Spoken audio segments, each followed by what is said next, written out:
Now, before we go into some of Ellen White's explanations, I just wanted to mention Galatians 1, verses 11 to 12. So this is where Paul explains to the Galatians, and he says to them, "But I certify you, brethren, that the gospel which was preached of me is not after man.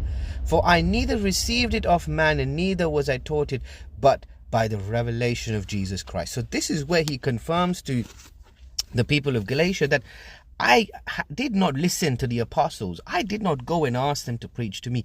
But the reason I preached to you the gospel of Jesus Christ is because Jesus Christ himself revealed himself to me. And I witnessed it, and visually I saw it.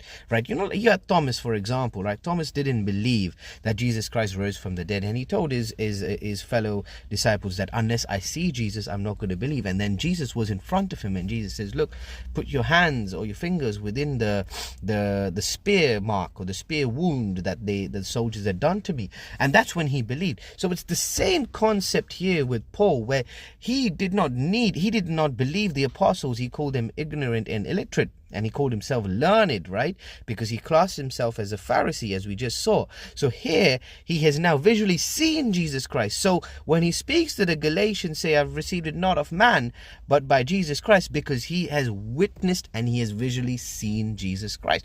What a conversion. What a conviction. It is amazing to be able to have this this sort of scene that Paul had witnessed. And you know what, brothers and sisters, through everyone's journey, everyone will be given an opportunity of this scene in Damascus.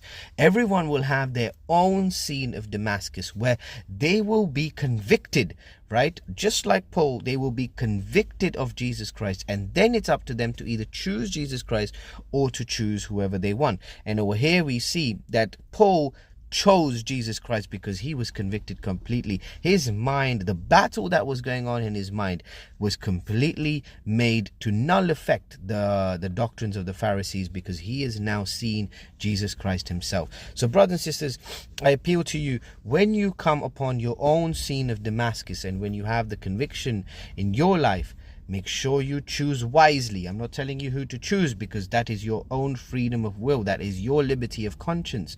But choose correctly.